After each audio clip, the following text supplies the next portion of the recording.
Hello दोस्तों, अब पढ़ते हैं अपन त्रिभुज के बारे में। तो ज्योमेट्री में अगला पार्ट है त्रिभुज।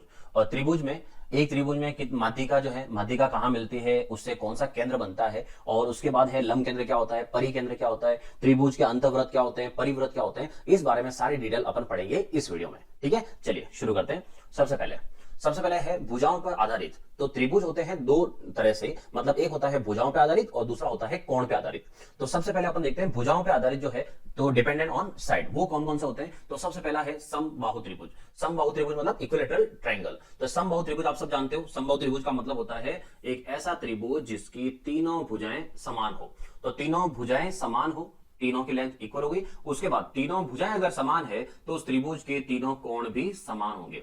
और जिस त्रिभुज के तीनों कोण समान हो तो फिर हर एक कोण कितने कितने डिग्री का होगा दोस्तों, 60-60 डिग्री का।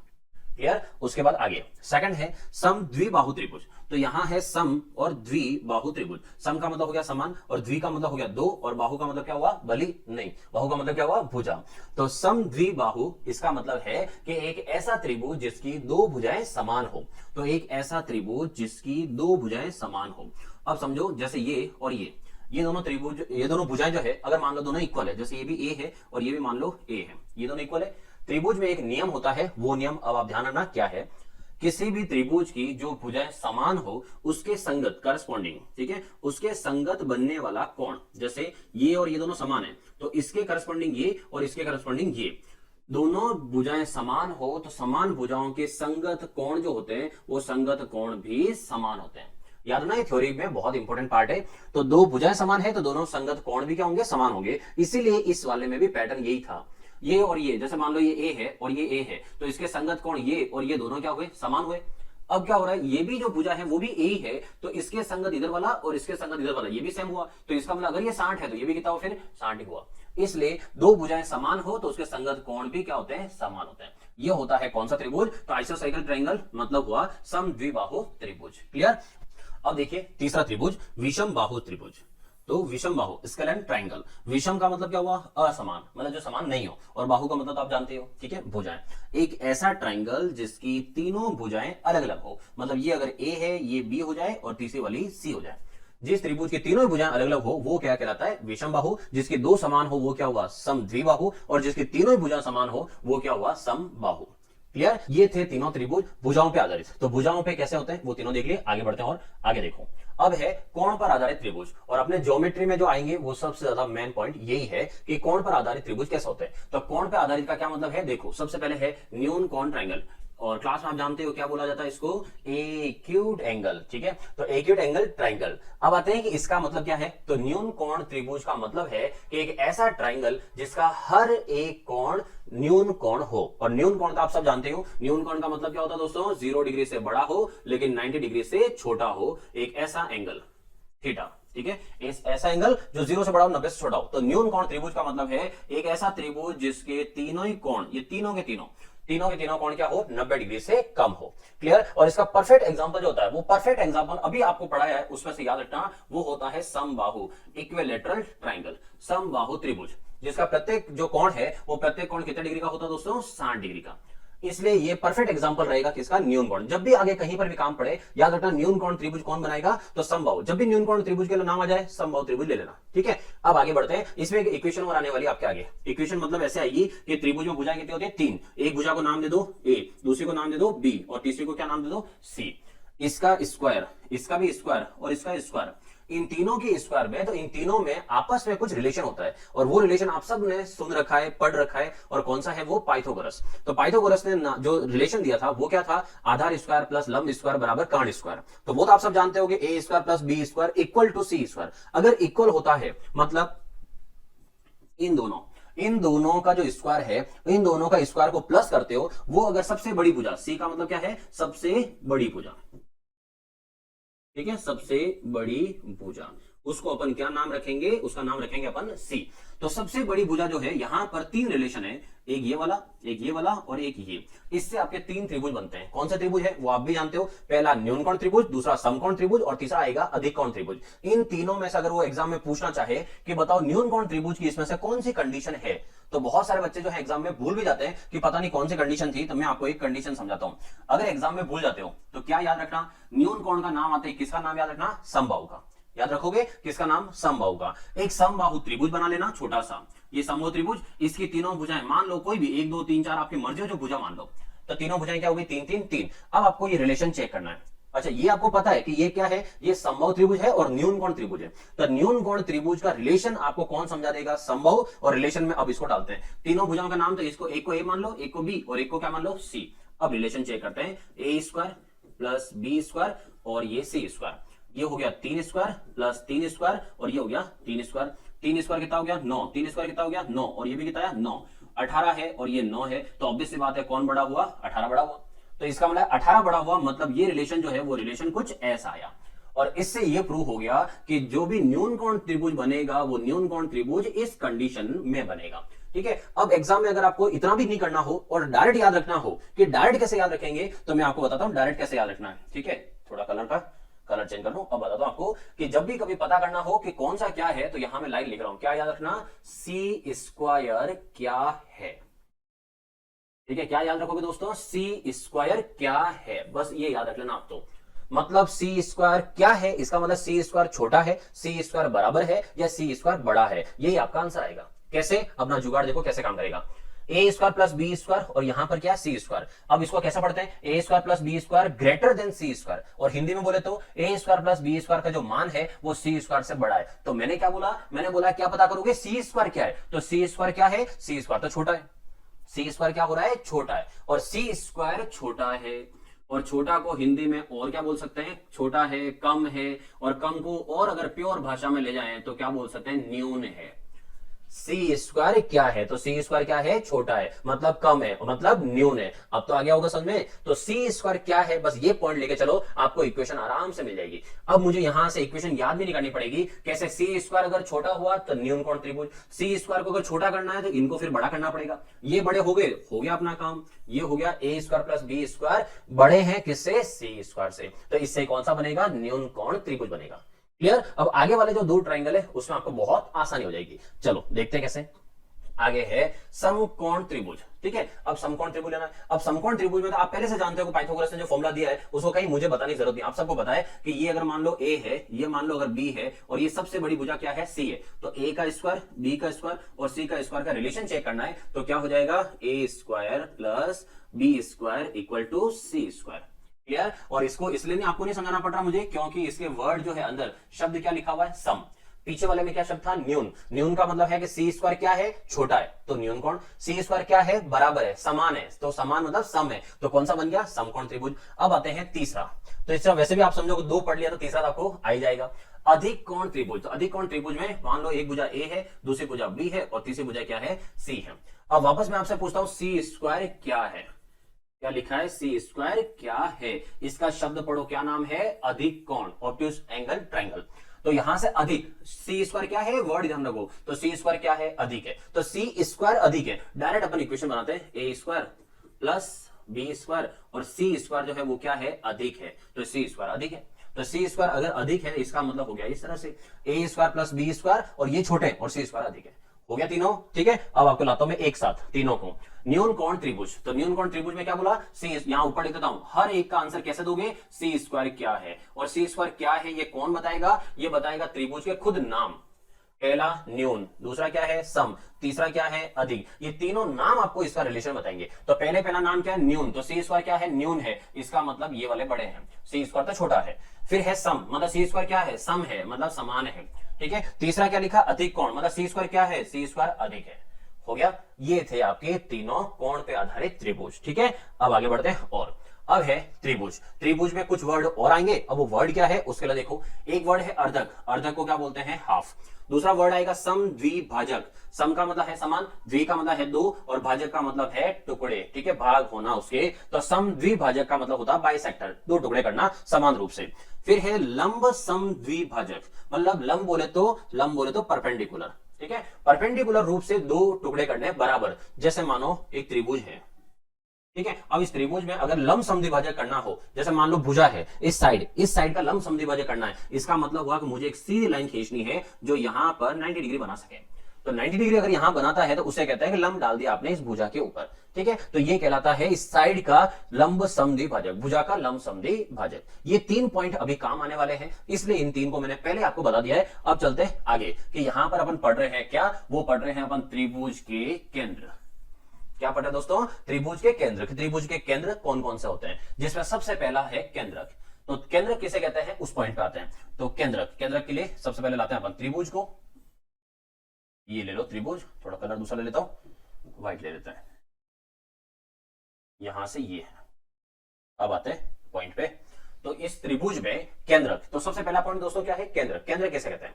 केंद्रक सेंट्रोइड, केंद्रक कहते हैं त्रिभुज की माध्यिका। माध्यिका मीडियन, माध्यिका कौन सी? जो त्रिभुज के शीर्ष है, शीर्ष कितने हुए 3, शीर्ष से सम्मुख भुजा मतलब सामने वाली भुजा के मध्य बिंदु पर जाकर जो लाइन मिलती है उसे कहते हैं माध्यिका।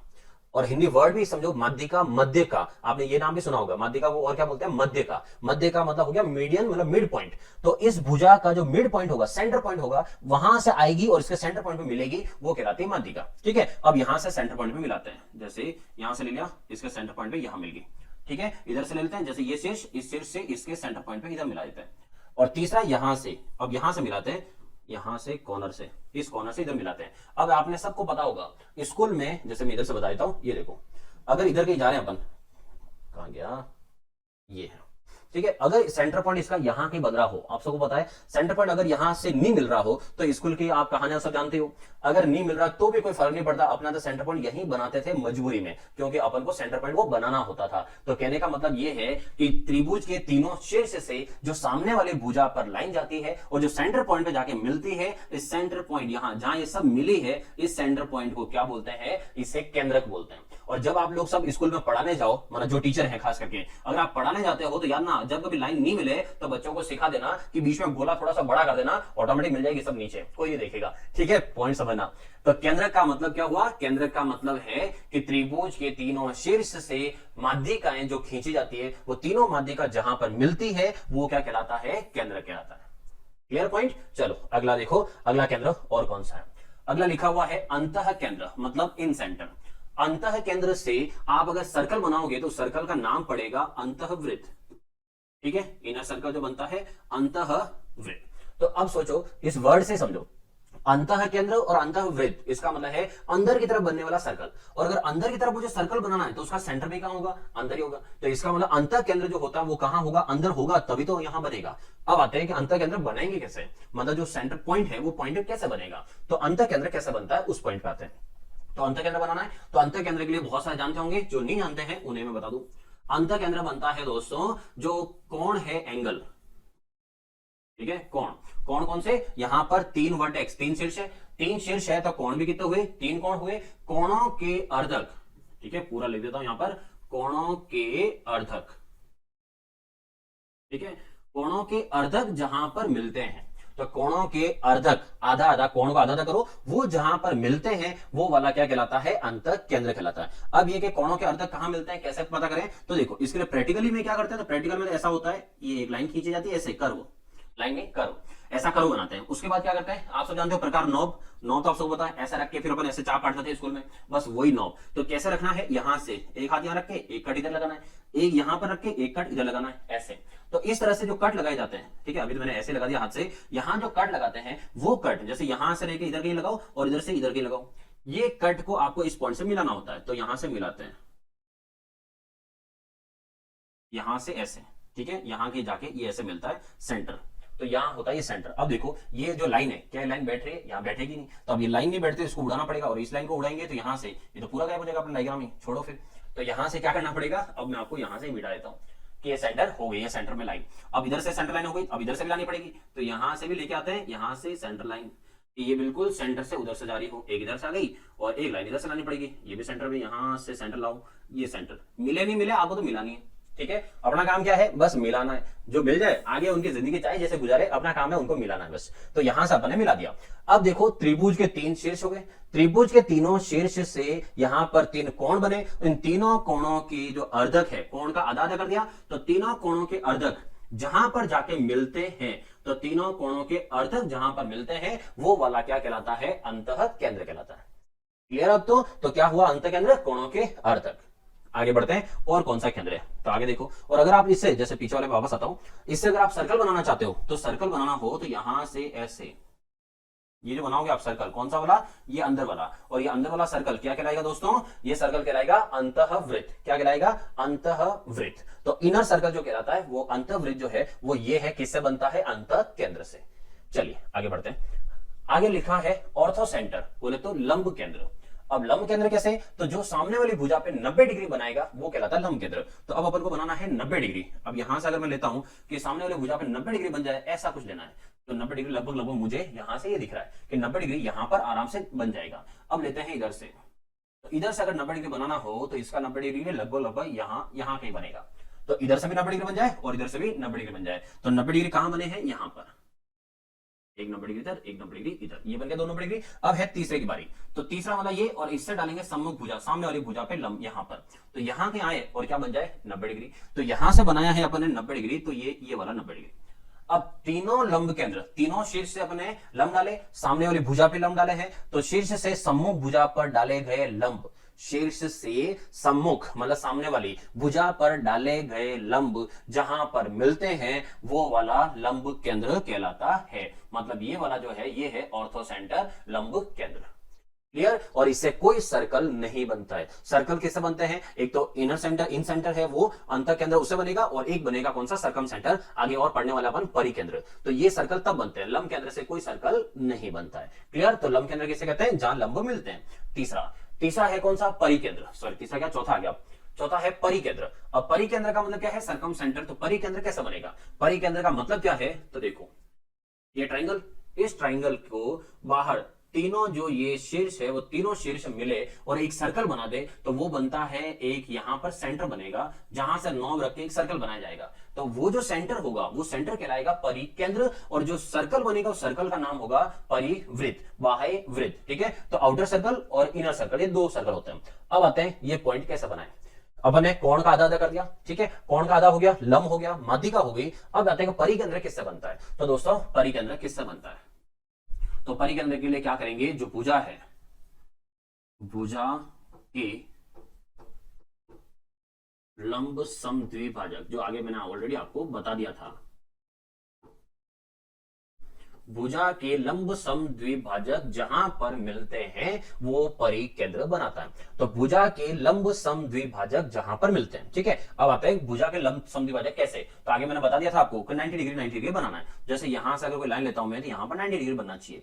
तो जो 90 डिग्री बना दे ऐसे, तो यहां से ये 90 डिग्री, इधर देखो इधर भी 90 डिग्री, जो भुजा साइड के सेंटर पॉइंट, अच्छा लंब होना चाहिए मतलब 90 डिग्री, और समद्विभाजक, समद्विभाजक का मतलब यह है कि बराबर आधा आधा होना चाहिए। अभी ऐसा नहीं होता, ये तो मैंने लाइन आपको डायरेक्ट बता दी, चलो मैं पूरा रिटर्न बता आपको। एक्चुअल में प्रैक्टिकली में कैसा होता है, यहां पर एक नॉब रखते हैं और नॉब रख के यहां से एक सर्कल काटा जाएगा ऐसे, फिर यहीं से एक सर्कल काटा जाता है इधर से, फिर उधर से एक सर्कल काटा जाता है ऐसे, और इधर से ये यहां से कर्व, सॉरी मैं सर्कल बोल गया था, कर्व, तो यहां से चाप कर्व काटे जाएंगे और यहां से इसको ऐसे मिलाएंगे, तो यहां से। लेकिन आप देखो यहां से मैंने हाथ से ऐसे किया है, इसलिए क्रॉस बिल्कुल मिले नहीं है। तो 90 डिग्री जो बनाते हैं ये लंब समद्विभाजक बनाते हैं, वो कैसे बनाते हैं, तो उसके लिए क्या तरीका होता है दोस्तों, जो भुजा है उस भुजा के यहां पर नॉब रखो, यहां से एक कट इधर एक कट उधर, ऐसे एक उधर रख के एक कट इधर से एक कट इधर से, जो कट मिलते हैं उन्हें, उस लाइन को क्या बोलते हैं, लंब समद्विभाजक। लेकिन अब आपको समझाता हूं कि लंब समद्विभाजक तो हो गया ऐसे, लेकिन ये ऐसे दिखेगा सही नहीं, तो मैं आपको प्रॉपर बताता हूं कैसे। तो यहां से मान लो मैं यहां सेंटर ले लेता हूं, ये सेंटर से ऐसे काट दिया, ये इधर से कट गया। अब इधर से लाते हैं, इसका सेंटर होगा तो यहां कहीं इसका सेंटर बनेगा ऐसे, ठीक है। मैं थोड़ा सा ध्यान से देख लेता हूं इस तरह से।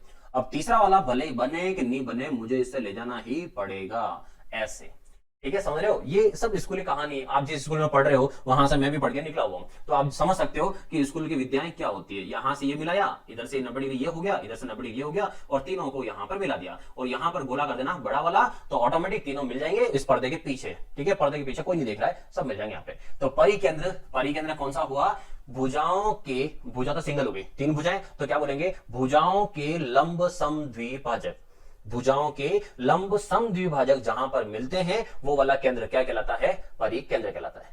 क्लियर हो गए चारों केंद्र। अब आता हूं सबको एक साथ लेके आता हूं। ये आपके सामने सब एक साथ है। तो यहां से देखो एक हटाया मैंने, कौन सा, केंद्रक, क्योंकि केंद्रक जो है वो अलग रहता है। केंद्रक बनता है किससे, माध्यिकाओं को मिलने से। अब आते हैं तीन, अंतः केंद्र, लंब केंद्र और परिकेंद्र। ये तीन है और ये तीन पूछे जाते हैं एग्जाम में किसके लिए, वो ये त्रिभुज है। एक तो है न्यूनकोण त्रिभुज, समकोण त्रिभुज और कौन सा है, अधिक कोण त्रिभुज। तो तीन त्रिभुज है और तीन क्या है, उनके केंद्र है। अब आते हैं यहां से बारी कि कौन कहां कहां बनेगा।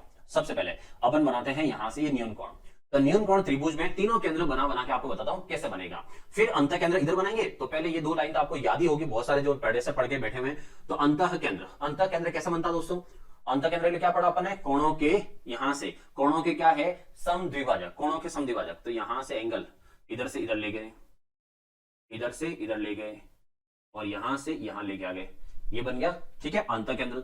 लंब केंद्र, तो लंब केंद्र कैसे बनता है, यहां से लंब केंद्र बनता है ये 90 डिग्री बनाना है, यहाँ के बन रहा है 90 डिग्री, एक 90 डिग्री इधर से बनाना है, ये यहाँ बन रहा है 90 डिग्री, एक इधर से बनाएंगे तो एक ऊपर से इधर बनेगा, ये यहाँ पर ये 90 डिग्री, ये बन गए तीनों 90 डिग्री। फिर चलते हैं परिकेंद्र।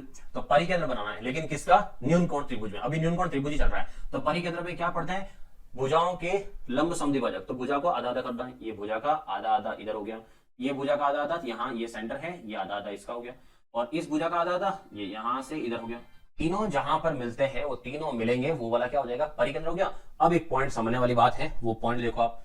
तो वो पॉइंट क्या है, अभी समझाता हूं आपको। इस वाले त्रिभुज में क्या पता कर रहे थे अपन, अंतः केंद्र है कौन से तीनों, ये है, बात हो रही है न्यूनकोण त्रिभुज की।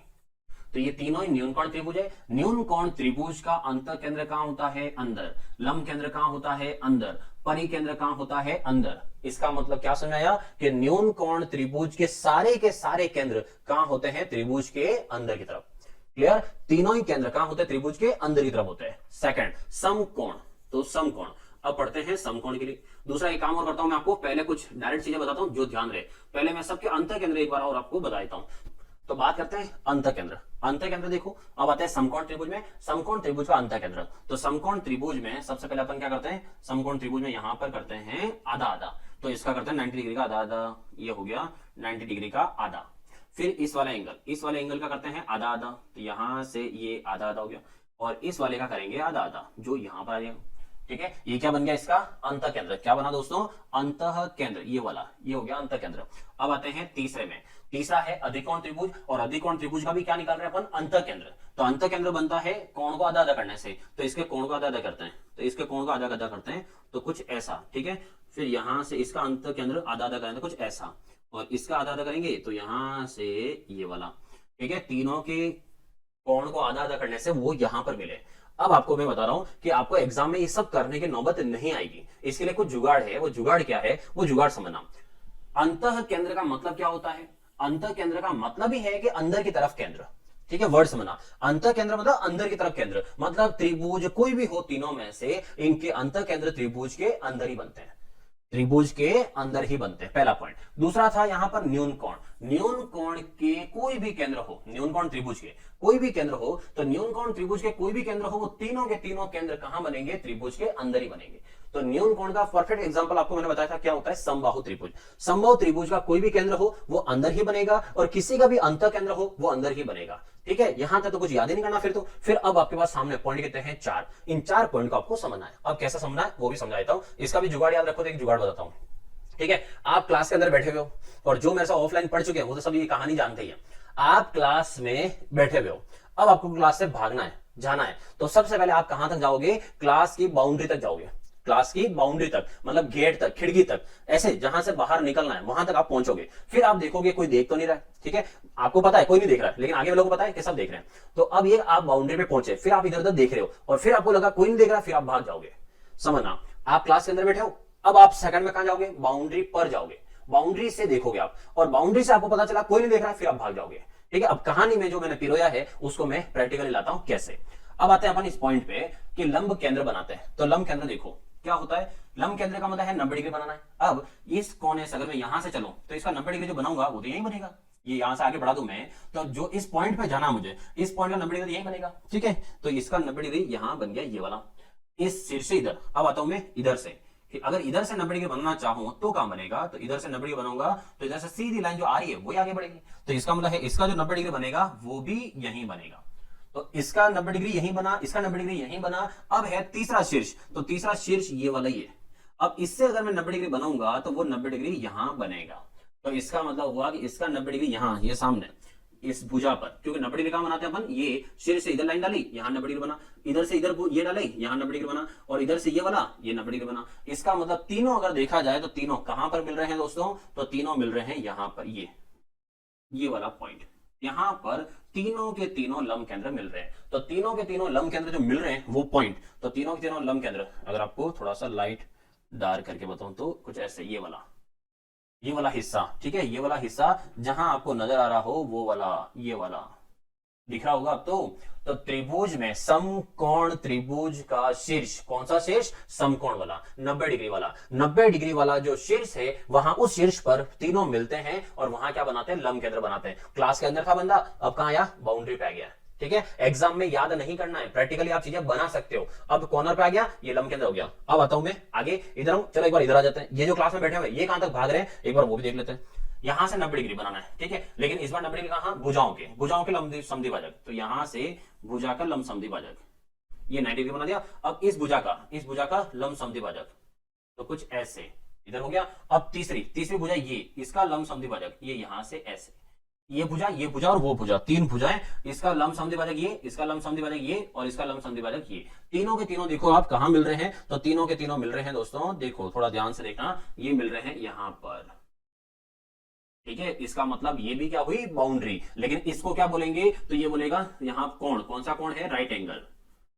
समकोण वाले शीर्ष पर, समकोण वाले शीर्ष पर। और ये कहां मिल रहा है, ये मिल रहा है कर्ण भुजा पर। दोनों के दोनों चेक करो आप, दोनों के दोनों बाउंड्री पर ही मिल रहे हैं। तो क्लास से अगर कोई भागेगा तो सबसे पहले कहां चेक करेगा, बाउंड्री पर। और याद ना, अंदर बैठा तो न्यून कोण है, बाउंड्री पर आ गया है तो इसका मतलब समान हो गया, समकोण हो गया, बीच में आ गया वो, ठीक है। अब बीच में आ चुका है, तो अंदर से बीच में आ चुका है और अब उसको भागना है। तो अब आते हैं तीसरे पॉइंट पे। तो अब लंब केंद्र, इसका लंब केंद्र लेना मुझे, ठीक है दोस्तों। अब समझना, यहां से मैं एक सामने वाली भुजा पे 90 डिग्री डालना चाहूं, यहां 90 डिग्री बनेगा नहीं ना, यहाँ 90 डिग्री बनेगा। तो इसका 90 डिग्री अगर बनाना, मुझे यहाँ कहीं बाहर जाना पड़ेगा, तो जाके कहीं 90 डिग्री बन सकता है। तो बाहर कहां जाना पड़ेगा, तो इस लाइन को आगे बढ़ानी पड़ेगी आपको। तो इस लाइन को अगर यहां से मैं लूं तो इस लाइन को मुझे ऐसे कुछ आगे बढ़ानी पड़ेगी, तो जाके इसका 90 डिग्री बना पाएंगे। तो इसका 90 डिग्री बनाने के लिए मुझे इस लाइन को इतना बढ़ाना पड़ा, तो 90 डिग्री यहां बना। अब ये कि ये वापस आगे बढ़ाएंगे वो बात की बात है। अब आगे जाते हैं अपन, यहां से इधर से 90 डिग्री तो डाल दिया आपने, अब इधर से 90 डिग्री ले जाएंगे। 90 डिग्री इधर से कहां, सामने वाली भुजा पर। भुजा कौन सी वाली, ये वाली। इस भुजा पे मुझे 90 डिग्री डालना है, तो भी देख लो आप क्रॉस ही जा रहा है, क्रॉस में 90 डिग्री तो बनेगा नहीं, तो इससे भी 90 डिग्री डालना है। वो कहां जाएगा, इधर नहीं जाएगा। इससे 90 डिग्री डालने का मतलब है यहां नहीं, इसको भी भुजा को आपको बढ़ानी पड़ेगी और यहां कहीं जाके मिलाना पड़ेगा। तो ये जो भुजा यहां से थी, मैं बनाया था वापस, ये भुजा यहां कहीं जा रही है, तो यहां जो बन रहा है कोण, ये वाला, ये 90 डिग्री, ये 90 डिग्री यहां बनेगा। तो ये हो गया, इस शीर्ष से हो गया, इस शीर्ष से भी हो गया। अब एक शीर्ष ये वाला है, इससे मुझे 90 डिग्री यहां मिलाना है, ठीक है। तो यहां से 90 डिग्री, यहां से एस, ये 90 डिग्री, ये 90 डिग्री जो है अब मिला है यहां से ये, ठीक है। अब वापस समझाता हूं, ध्यान रखना, इस शीर्ष से ये 90 डिग्री, इस शीर्ष से ये 90 डिग्री और इस शीर्ष से ये 90 डिग्री। लेकिन तीनों जो यहां से लंब डाले, क्या वो तीनों लंब अभी कहीं मिले क्या? ये लाइन तो यहां खत्म हो रही है, ये लाइन इधर खत्म हो रही है, ये लाइन इधर है, तीनों कहीं मिले नहीं मिले। इसका मतलब अपन को तीनों को मिलाना है, तो मिलाना है तो लाइनों को और आगे बढ़ानी पड़ेगी। और आगे अगर बढ़ाओगे तो कैसे बढ़ेगी, देखो ये लाइन है, ये लाइन को अगर मैं बढ़ाऊंगा तो ऐसे कुछ आगे जाएगी, ये लाइन आ रही है यहां से, ये ऐसे आगे जाएगी, और यहां वाली लाइन जो है वो ऐसे आगे जाएगी, ठीक है। तीनों के तीनों लाइनों को आगे बढ़ाओगे तो यहां कहीं जाके ये लाइन मिलेगी। और ये जो है आपका जो त्रिभुज था, वो त्रिभुज तो इतना सा था, तो ये वाला केंद्र कहां चला गया, त्रिभुज के भी बाहर चला गया। त्रिभुज के बाहर चला गया, इसका मतलब वो कौन सा केंद्र हो गया, लंब केंद्र किसका, अधिक कोण। और अधिक कोण वर्ड खुद देखो, ये सब पढ़ाने में टाइम लग रहा है, आपको समझने में टाइम नहीं लगेगा। अधिक कोण का मतलब है अधिक होना, अधिक होना मतलब भाग जाना। न्यून का मतलब है कम होना, मतलब क्लास में बैठे रहना। और सम का मतलब है बीच में आ जाना, बीच में आ जाना मतलब बाउंड्री पर आ जाना। क्लियर। तीसरा लास्ट पॉइंट जो है वो देखो, अधिक कोण का परिकेंद्र बनाना है। परिकेंद्र का मतलब क्या हो गया, परिकेंद्र मतलब वही आधा आधा करो। तो इसका मतलब ये भुजा अब 90 डिग्री बनाना मुझे, तो इसका 90 डिग्री बनाना हो तो इसका 90 डिग्री ऐसा कुछ बनेगा, देखो, क्योंकि यहाँ 90 डिग्री बनाना, अब मुझे इसका भी 90 डिग्री लेना है, तो इसका 90 डिग्री ऐसे कहीं लेंगे, ऐसे जाएगा। अब आते हैं इस भुजा का 90 डिग्री लेना है, तो इस भुजा का 90 डिग्री लोगे तो वो भी ऐसे ही जाएगा। तो तीनों ही भुजा का 90 डिग्री देखा जाए तो वो कहां गया, तीनों भुजाओं के 90 डिग्री कहां गए, बाहर। इसका मतलब है कि इसका जो यहां से केंद्र है वो भी बाहर गया, इसका जो केंद्र है वो भी बाहर गया, और इसका जो केंद्र है वो कहां है, अंदर है। इसका मतलब कहानी आपको समझ में आ गई होगी, जहां तक मैं समझता हूं समझ में आगे होगी। ठीक है, तो 2 पॉइंट है, ज्यादा कुछ भी नहीं था इसमें। सब न्यून कोण के सारे केंद्र अंदर होते हैं, अंतर केंद्र किसी का भी हो सब अंदर होते हैं। समकोण वाले जो है लंब केंद्र और परिकेंद्र, तो बच्चा क्लास में बैठा था वो अब कहां आ गया, बाउंड्री पे आ गया है, और अधिक कोण का मतलब है वो बाहर भाग गया है। अधिक कोण का मतलब बाहर भाग गया, लेकिन अंतःकोण के बारे में ये बात नहीं होगी, क्योंकि अंतःकोण तो सबके अंदर ही होते हैं। क्लियर, समझ में आ गया? ये थे त्रिभुज के सारे केंद्र। ठीक है, चलो अब देखिए दोस्तों, अगला है अंतः केंद्र जो होता है वो माध्यिका को किस अनुपात में विभाजित करता है। जो अंतः केंद्र, तो त्रिभुज का अंतः केंद्र कौन सा होता है ये अपन ऑलरेडी आगे पढ़ चुके हैं। तो अंतः केंद्र किससे बनता है, कोणों के समद्विभाजक से। तो कोणों के समद्विभाजक से जो अंतः केंद्र बनता है वो माध्यिका जो होती है उसको हमेशा 2:1 में विभाजित करता है। किस अनुपात में, 2:1 में। और कैसे, एक आइडिया बताओ आपको कि याद कैसे रखते हो आप उसके लिए। तो याद रखने के लिए मैं यहां पर एक बना देता हूं सर्कल, ये मान लो। ठीक है, ये हो गया आपका अंतःवृत्त, क्या बोलते हैं इसको, अंदर वाला सर्कल, अंतःवृत्त। अंतःवृत्त किसके कारण बना, तो अंतःवृत्त बना है किसकी वजह से, अंतः केंद्र की वजह से। ये अंतः केंद्र, चलो अब देखो ये जो है यहां से, अब यहां से सेंटर है, सेंटर से अगर मैं यहां तक लाइन खींचता हूं, तो सेंटर से यहां तक जो लाइन खींचते हैं ये क्या कहलाती है दोस्तों, त्रिज्या, रेडियस। ठीक है, ये त्रिज्या हो गई। अगर यहां से मैं आपको बोलूं यहां से यहां तक भी लाइन खींच दी जाए, कहां से, केंद्र से, केंद्र से अगर यहां तक लाइन खींच दी जाए तो ये वाली भी क्या हो गई, त्रिज्या आर। इसका मतलब समझो, इधर से इधर है तो भी आर, इधर से इधर है तो भी आर। तो यहां पर अगर मैं आर को बोल दूं ये 1 सेंटीमीटर है, तो ये आर ये भी कितनी हुई, 1 सेंटीमीटर। लेकिन फिर भी ऊपर की जो जगह है अभी तक वो खाली है। तो अगर मैं कहूं कि इस लाइन को पूरी मिला दें अपन ऐसे, मतलब ऊपर से लगाकर नीचे तक ऐसे ये लाइन पूरी मिला दी जाए, अब ये लाइन पूरी कितने टुकड़ों में बढ़ जाएगी, तो समझो यहां से लगाकर यहां तक है 1 सेंटीमीटर, यहां से लगाकर यहां तक है 1 सेंटीमीटर। तो जितना ये पार्ट है उतना ही पार्ट ये ऊपर भी है। इसका मतलब है कि ये वाला पार्ट इसके सेम ही है, जो 1 सेंटीमीटर ये हुआ, 1 सेंटीमीटर ये हुआ और 1 सेंटीमीटर ये हुआ। इसलिए कहा जाता है कि जो अंतः केंद्र है वो इस पूरी माध्यिका, ठीक है, माध्यिका को हमेशा 1 और 1 कितना 2, ऊपर बड़ा वाला हिस्सा हो गया 2 और छोटा वाला हिस्सा कितना हो गया 1। इसलिए कहते हैं कि जो अंतः केंद्र है वो माध्यिका को हमेशा किस अनुपात में बांटता है दोस्तों, 2:1 में बांटता है। क्लियर हो गया आपको? तो अंतः केंद्र ये यहां पर थ्योरी का पार्ट भी है, थ्योरी में भी आएगा। और दूसरा ये कि यहां पर जो चीजें दी है ना वो आपको फॉर्मूला भी पूछ सकता है एग्जाम में, आपको अंतःवृत्त की त्रिज्या पूछ सकता है और परिवृत्त की त्रिज्या भी पूछ सकता है। कैसे, देखो जैसे यहां पर है ये वाला पार्ट, अब मैंने क्या किया है, यहां से इधर से ये माध्यिका, इधर से ये माध्यिका, इधर से ये माध्यिका, सब कितना टुकड़ा हो गए, तो यहां से 2:1, 2:1 और 2:1, सब 2:1 में बढ़ गए। अब समझना, ये है 2 तो वो है 1, ठीक है, ये है 2 ये है 1, ये है 2 ये है 1, सब 2:1 में इस तरह से बढ़ गए। दूसरा, यहां से ये भुजा और ये भुजा दोनों क्या है, सेम, क्योंकि माध्यिका हमेशा कहां पर आती है, सेंटर पॉइंट पर आती है। तो सेंटर पॉइंट होने से यहां पर जितनी दूरी होगी वो की वही दूरी ये भी होगी। फिर उसके बाद है कि यहां पर तो सब जगह फिर सेम ही होंगे, जैसे ये वाली इसके सेम होगा और ये वाली जो भुजा है ये वाली इसके सेम होगी, क्योंकि सब में सेंटर पॉइंट है, इसलिए ये सेंटर पॉइंट है आधा आधा हो गया, ये सेंटर पॉइंट है आधा आधा हो गया, ये सेंटर पॉइंट है आधा आधा हो गया। क्लियर? अब आते हैं कि अगर जो ये त्रिभुज है, ये त्रिभुज अगर हो समबाहु, क्या हो दोस्तों, समबाहु त्रिभुज। समबाहु त्रिभुज का मतलब जिसकी तीनों भुजाएं समान है। अब मान लो अगर ये 4 सेंटीमीटर हो, ठीक है, अच्छा 4 तो यहां से हो नहीं पाएगी क्योंकि अगर ये 90 डिग्री बन गया तो फिर इससे तो बड़ी होगी, तो इसका मतलब मान लो 6। ऐसे एक आइडिया बता रहा हूं, ठीक है, ये है 3 तो 6 का ये हो गया 3, आधा हो गया। अब ये भी होगी कितनी, 6, तो इसका भी 3, इसमें भी 3, ये भी 3 और ये भी 3। इससे आपको एक नई चीज मिलती है, और वो क्या मिलती है वो समझो कि त्रिभुज है, इस त्रिभुज के जब आपने माध्यिकाएं तीनों मिलाई, तीनों माध्यिका मिलाने पर यहां पर अंदर कितने टुकड़े हुए दोस्तों, तो अंदर कितने टुकड़े हुए, 1, फिर ये हुआ 2, यहां से आया 3, ये हो गया 4, यहां हुआ 5 और ये हुआ 6। कितने टुकड़े हुए, 6 टुकड़े हुए। उसके बाद अब देखो हर एक टुकड़ा जो है क्या वो क्षेत्रफल में समान है, हर एक टुकड़ा क्या क्षेत्रफल में समान है। तो देखो इसकी भुजा देखो, ये जो ट्रायंगल बन रहा है आपका ये वाला, इसकी भुजा देखो, इधर है 1 ये है 2 इधर 3, उस वाले में देखो ये है 1 इधर 2 ये 3, इस वाले में देखो ये 2 ये 1 ये 3, मतलब हर एक त्रिभुज में भुजाएं 1 2 3 1 2 3 ही आ रही है। इसका मतलब ये हुआ कि जब त्रिभुज की भुजाएं तीनों सेम है, इसका मतलब उनका क्षेत्रफल भी सेम ही होगा। तो दोस्तों क्या ध्यान रखना है, समबाहु त्रिभुज की माध्यिकाएं जहां पर मिलती है उसकी वजह से 6 त्रिभुज बनते हैं, माध्यिका मिलती है जिससे 6 त्रिभुज बनते हैं और 6 के 6 क्षेत्रफल में क्या होते हैं, समान होते हैं। तो अगर आपसे पूछा जाए इसके नंबरिंग डाल के, मतलब नाम डाल देते हैं A B ये हो गया C और बीच में यहां पर D E F और बीच में ये जो पॉइंट है इसको नाम देते हैं क्या, O। अब आपसे मैं पूछूं, बताओ यहां से त्रिभुज त्रिभुज एडीओ का जो क्षेत्रफल है वो क्षेत्रफल क्या होगा, और रिलेशन किसके साथ पूछ रहा हूं मैं, पूरे बड़े वाले त्रिभुज के साथ। ठीक है, मतलब इस टुकड़े का क्षेत्रफल बता दो कि पूरा जो त्रिभुज है उस त्रिभुज में से इसका क्षेत्रफल आप कैसे बताओगे। तो इसका क्षेत्रफल बताना क्या है, ये तो 6 टुकड़ों में से एक टुकड़ा है। क्या बोला मैंने, 6 टुकड़ों में से एक टुकड़ा है। अच्छा 6 टुकड़े किसके, पूरे त्रिभुज के। तो पूरे त्रिभुज के 6 टुकड़ों में से सिर्फ एक टुकड़ा है। तो अगर इसका क्षेत्रफल मुझे बताना हो कि त्रिभुज एडीओ का क्षेत्रफल क्या होगा, तो मैं ऐसे लिखूंगा 1/6 इंटू त्रिभुज एबीसी का क्षेत्रफल, त्रिभुज एबीसी का क्षेत्रफल ऐसे। तो त्रिभुज एडीओ का क्षेत्रफल जो है वो होगा एबीसी के क्षेत्रफल के 1/6 के बराबर। तो पॉइंट ये है कि जब भी त्रिभुज बनाओ उस त्रिभुज में कितने टुकड़े हो रहे हैं और वो त्रिभुज कौन सा है वो भी डिपेंड करता है, त्रिभुज कौन सा है, क्योंकि अगर दूसरा कोई त्रिभुज हुआ तो फिर इक्वल होगा ही नहीं। ठीक है, चलो और ऐसे पॉइंट देखते हैं। नेक्स्ट दे रखा है त्रिभुज, यहां से जो त्रिभुज बना है उसके अंदर एक ये एंगल, एक ये एंगल, क्या किया है यहां पर किया है आधा आधा। तो यहां से आधा किया मतलब कोणों का समद्विभाजक। तो ये लिखा है, अच्छा यहां जो लिखा वो क्या है, ओबी, ओ ये रहा, बी ये रहा। ओबी जो है वो एंगल बी का अर्धक है, एंगल बी का अर्धक है मतलब आधा आधा है। अगर यहाँ 60 डिग्री हुआ तो 30 है ना, 30 हो गया। फिर दे रखा है कि जो ओसी है, ओसी एंगल सी का अर्धक है, तो ये और ये हो गया आधा आधा। अब अपन को रिलेशन ढूंढना है, और वो रिलेशन कौन सा, इसके और इसके बीच का रिलेशन ढूंढना है। और ये रिलेशन आपको पहले से पता भी होगा। ठीक है, और ऑलरेडी ये बहुत सारे एग्जाम में आ भी चुका है। अब कैसे निकालते हैं, एक एग्जांपल पहले समझाता हूं फिर इधर पॉइंट पे आता हूं। तो कैसे निकालते हैं, पहले उस पॉइंट पे चलते हैं। यहां से एक त्रिभुज है, त्रिभुज के तीनों कोणों का योग कितना हो गया 180। उसमें से ये वाला जो एंगल है ये मान लो 40 डिग्री है।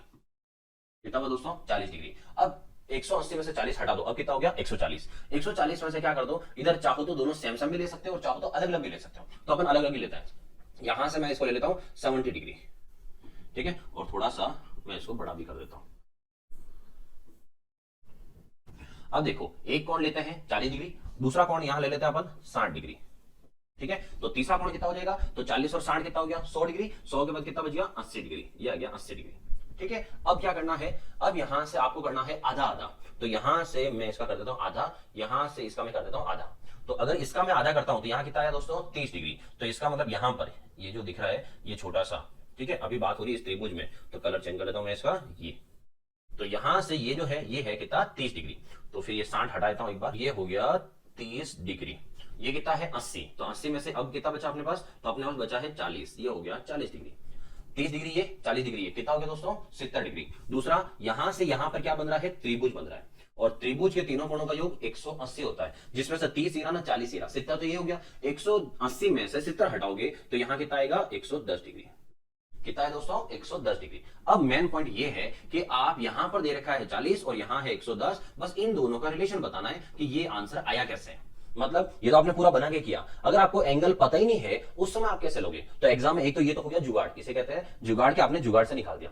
अगर अपन उधर से नहीं करें और इधर से करें तो कैसे कर सकते हैं, तो इसका सीधा एक फॉर्मूला यूज करना। क्या करना है, यहां वाला जो कोण है वो कैसे आएगा, तो इसको मैं नाम रख देता हूं थीटा, जो भी कोण होगा वो। तो यहां का आंसर जो आता है वो एक्चुअल में यहां से आता है दोस्तों 90 डिग्री प्लस जो थीटा है उस थीटा का क्या कर देना आधा। सीधा सही आंसर है 90 डिग्री प्लस थीटा का आधा करो और आपको आंसर मिल जाएगा यहां का। तो अब आते हैं तो 90 डिग्री इस वाले में, इसका आंसर देखते हैं कि इसका आंसर ऐसे कैसे आ रहा था। तो 90 डिग्री ये प्लस ऊपर का एंगल कितना है 40, और 40 डिग्री का क्या करना है आधा। तो 90 डिग्री और 40 का आधा कितना हो गया दोस्तों 20, 90 और 20 कितना हो गया 110। तो अपन को कहीं पर भी कोई त्रिभुज बनाने की जरूरत नहीं पड़ी। ठीक है, तो यहां से अगर बनाते हो तो पूरा ऐसे, नहीं हो तो डायरेक्ट ये याद रखना ऐसे। क्लियर, कब ये सब कब है, जब ये दोनों अर्धक दे रखे हो, आधे आधे दे रखे हो, तब आप ये डायग्राम मतलब ये फॉर्मूला यूज ले सकते हो। दूसरा ध्यान ना, ये सिर्फ और सिर्फ ट्राइंगल में होता है। आप आगे जाके पढ़ोगे ये कि ये सेम चीज पढ़ोगे कहां पर, सर्कल में।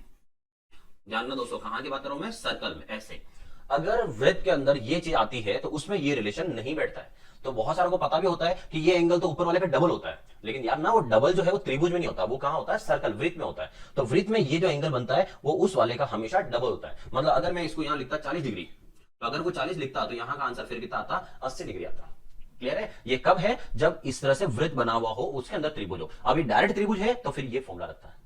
आ गया होगा समझ में। चलो आगे बढ़ते हैं, आगे देखो सेम वो का वो ये सवाल। ठीक है, फर्क क्या पड़ा है, फर्क ये पड़ा है कि अभी अपने पढ़ा था यहां से इधर कि इधर जो है वो अर्धक हो रहे थे ये वाले। ठीक है, अब जो है अब यहां से अर्धक किसके थे वो, तो ये कोण अंदर वाला था इस त्रिभुज में। ये जो त्रिभुज एबीसी, इस त्रिभुज एबीसी में बी और सी को जो अपने अर्धक किए थे आधे आधे, वो अंदर वाले थे। अंदर वाले मतलब अंतः कोण थे। ठीक है, अंतः कोण थे। अब जो है, अब ये वाला जो है इसके मैं अर्ध कर रहा हूं, तो अगर इसके अर्ध कर रहे हो आप तो इसका मतलब है इसके अर्ध का मतलब हो गया, इस बार हम बात कर रहे हैं बहिष्कोण की। किसकी बात कर रहे हैं दोस्तों? बहिष्कोण की। तो यहां पर जो बाहर वाला एंगल है उसके बहिष्कोण की बात हो रही है, और यहां से ये लाइन है ऐसे। क्लियर? तो अब देखो क्या करना है, जैसे आप चाहो तो इसका भी सेम है, वापस आप एग्जांपल ले सकते हो। कैसे? यहां से कोई एंगल ले लो, वहां से सेम, जैसे पिछला सवाल था 40 डिग्री, ये 40 डिग्री, 40 डिग्री लिया था, फिर इधर अपन ने लिया था कितना 60, तो 60 का कितना हुआ था 30 30, ऐसे ऐसे करके अपन ने पूरा किया था। ठीक है, अब सोचो अंदर वाला अगर 60 है तो बाहर वाला एंगल कितना हुआ, क्योंकि एक लाइन पर बनने वाला पूरा कोण कितना होता है 180 होता है। 180 में से ऊपर वाला ये कितना हो गया दोस्तों 30 डिग्री, तो ये अगर 30 है तो बाहर वाला ये कितना हो गया, तो वो 30 है तो ये वाला कितना हुआ 120 डिग्री, और 120 डिग्री का अगर मैं आधा करूंगा तो कितना आएगा 60 डिग्री, कितना आएगा 60 डिग्री, और ये वाला भी कितना आएगा 60 डिग्री। क्लियर? उसके बाद अगर मैं इधर के एंगल की बात करूं तो 60 हो गया 40 हो गया, 60 और 40 कितना हो गया 100, 100 का आधा कितना आया, तो सॉरी 100, 180 में से 100 चला गया, बचा कितना 80। अगर ये वाला 80 है तो बाहर का कोण कितना हुआ, तो अगर ये 80 है तो बाहर का कोण हुआ कितना 100, क्योंकि 180 टोटल, तो 100 और 100 में से आधा कितना हुआ 50, कितना है दोस्तों 50 डिग्री।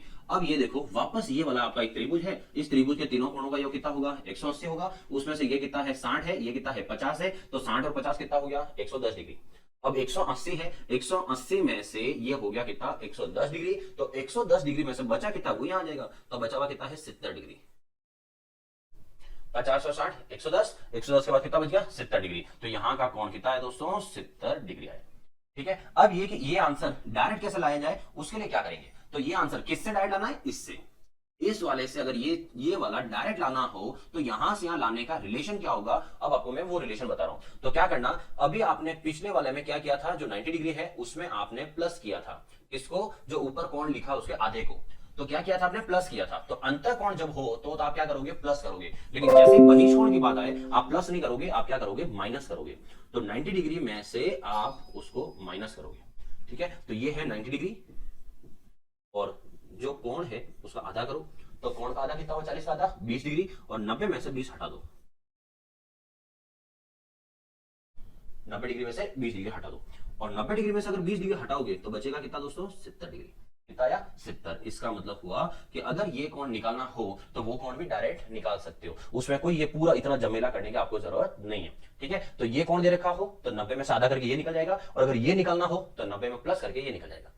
क्लियर है? तो इस तरह से निकाले जाते हैं बाहर के कोण और अंदर के कोण। क्लियर? आगे बढ़ते हैं, और अगला देखो, अब दे रखा है अंतः कोण व बाह्य कोण के अर्धक जहां पर मिलते हैं, बाह्य कोण के और अंतः कोण के अर्धक जहां मिलते हैं, तो अंतः कोण का मतलब हुआ ये वाला, ये अंतः कोण, और इसका क्या कर दिया अर्धक।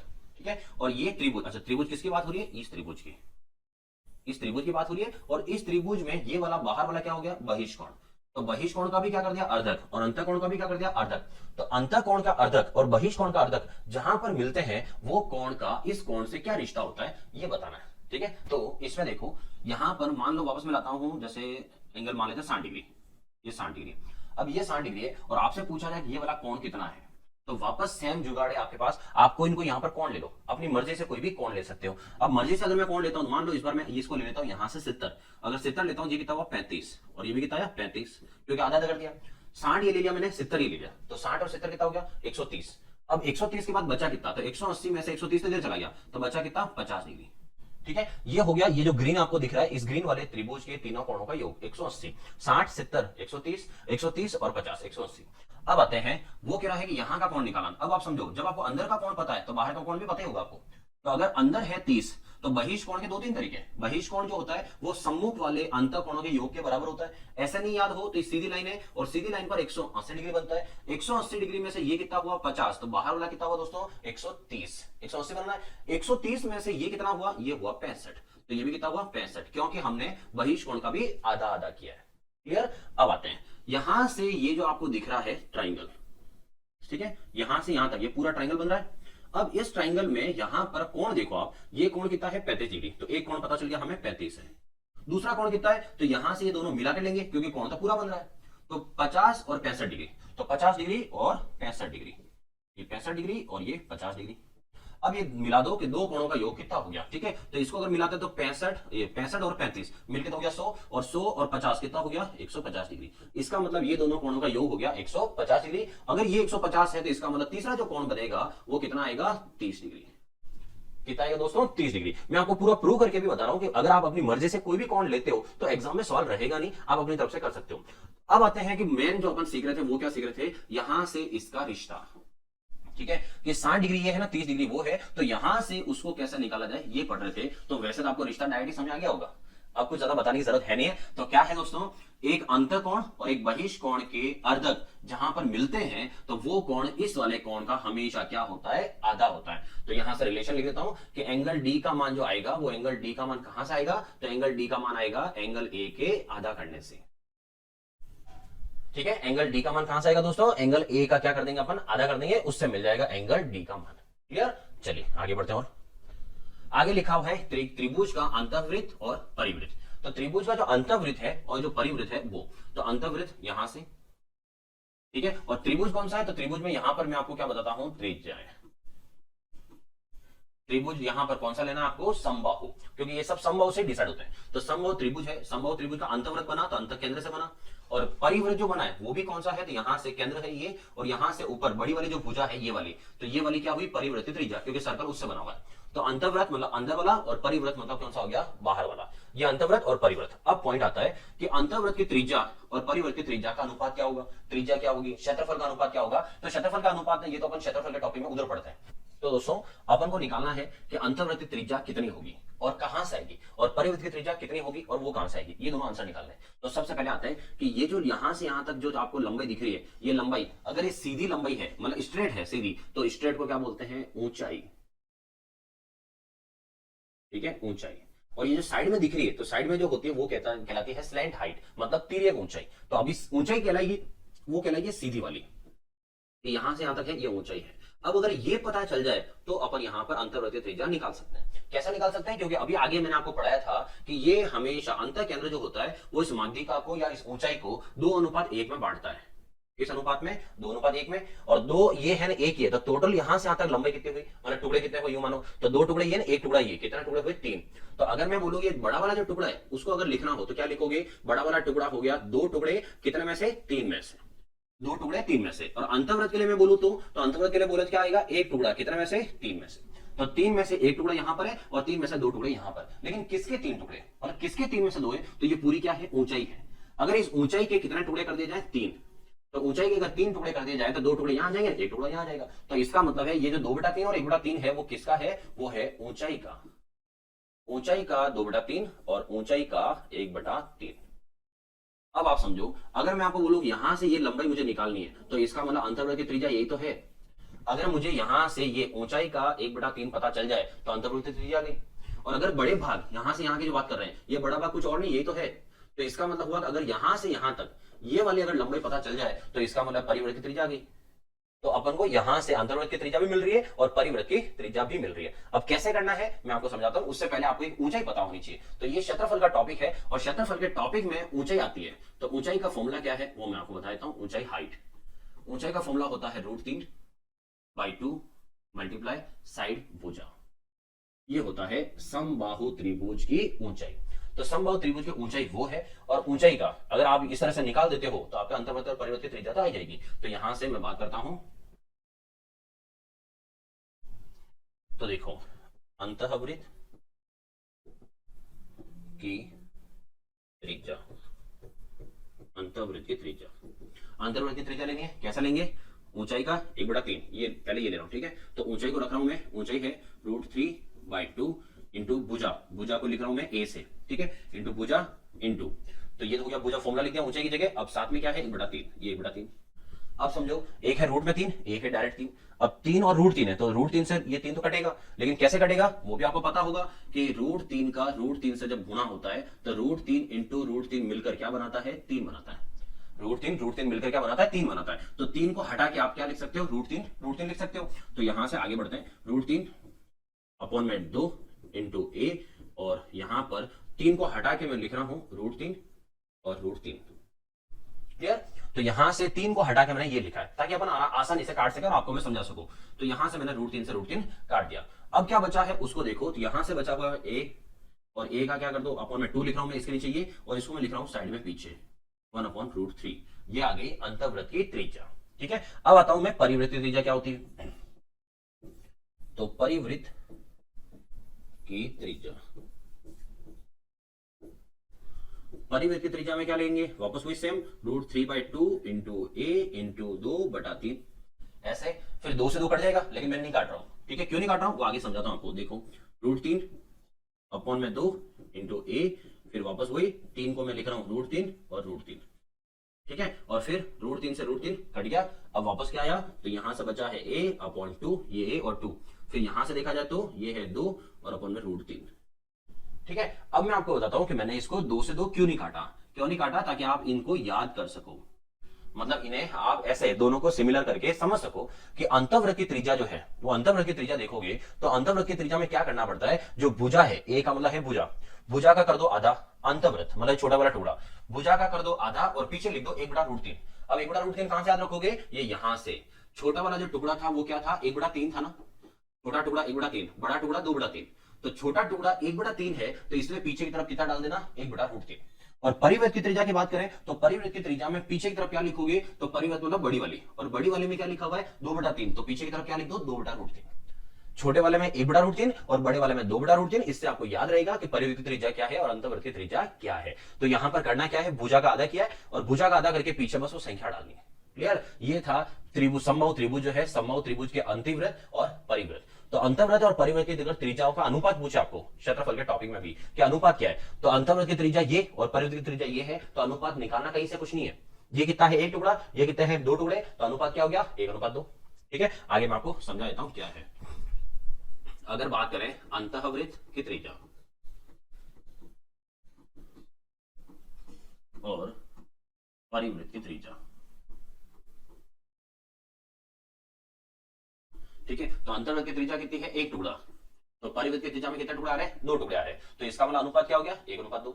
अगर इसकी जगह आपसे ये पूछा जाए अंतःवृत्त का क्षेत्रफल, ठीक है, अनुपात परिवृत्त के क्षेत्रफल का अनुपात बताओ, तो अंतःवृत्त के क्षेत्रफल का अनुपात और परिवृत्त के क्षेत्रफल का अनुपात बताओ। तो अंतःवृत्त सर्कल की बात हो रही है और सर्कल का क्षेत्रफल क्या होता है πr², तो इधर भी क्या आया πr², ठीक है। इधर की त्रिज्या अलग होगी तो 1 कर देता हूं, उधर की त्रिज्या अलग होगी 2 कर देता हूं। निकालना क्या है अनुपात, और अनुपात में हमेशा कॉमन चीजें कट जाती है, तो पाई से पाई कट गया। अब त्रिज्या, यहाँ की त्रिज्या कितनी है दोस्तों 1, तो 1 का क्या करेंगे स्क्वायर, और यहाँ की त्रिज्या कितनी थी 2, तो 2 का क्या करेंगे स्क्वायर। 1 का स्क्वायर कितना 1 और 2 का स्क्वायर कितना आया 4।